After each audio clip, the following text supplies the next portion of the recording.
My name's Amon Horton. I'm 36. I was actually born right here in Phoenix City, raised in Crawford, right down the street. I was in Able for a year. I did the whole year. I grew up in church, and I kind of just strayed away from God. But I always still believed in everything. I just kind of strayed away from doing the right thing. But before I knew it, it became dark and a little lonely, a lot lonely to be honest with you. But it got to where I felt like days were continuous because I was just doing the same thing, just waking up and doing the same thing. Even though I was going to work and stuff, it was the same thing repetitive. So it got to where I felt like I lost a lot of time, and I don't know, I just felt real bad about stuff all the time. Just when I would go to bed at night, I'd just think about the day and I'd feel bad about things I did.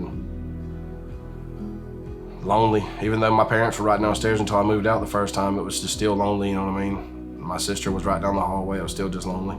My whole family was in church growing up, both my dad and his brother, my mom and my aunt, and their two kids, me and my sister, my grandparents. We were in church every Sunday and every Wednesday together growing up. And my grandma died, and it kind of she was kind of like the backbone of it, and then we kind of trickled away a little bit, which my parents still go to church.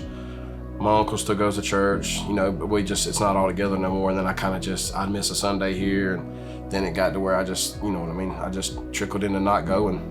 I got to know him really well, I guess not too long after I got to the transition house, just because I was a bad alcoholic. I did drugs too, but I was a bad alcoholic, and I never had no withdrawals. That's one of the worst things you can come off of, but I never had no withdrawals, not one at all.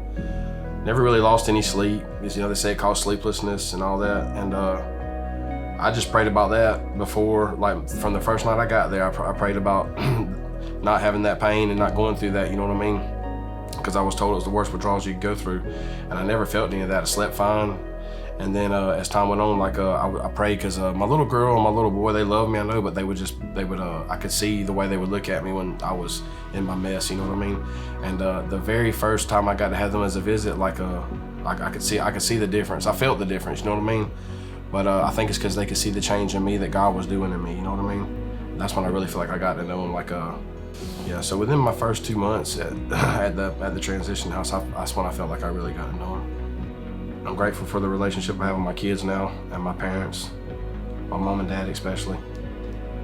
I know they love me, but I can tell the difference. It's that and the relationship I have with God, because I could have had it before, but I was too worried about other things. You know what I'm saying? I was too worried about other things to, focus on it. I don't know. It's a lot different now when I'm at work, and I feel like I can just pray and talk to him. And then, a while back I might have just been ill all day about something because I didn't, you know what I mean? I wasn't focused on being able to talk to him and stuff. So the relationship I have with him and my family, for sure, I'm thankful for that. And a second chance. A lot of people, I know that I can tell people give me a second chance without even asking them, or them even telling me. I can just tell, you know what I mean? Like my boss, my boss has been really good to me. You know what I mean? He's gave me a second chance when I did not deserve it. I didn't, so.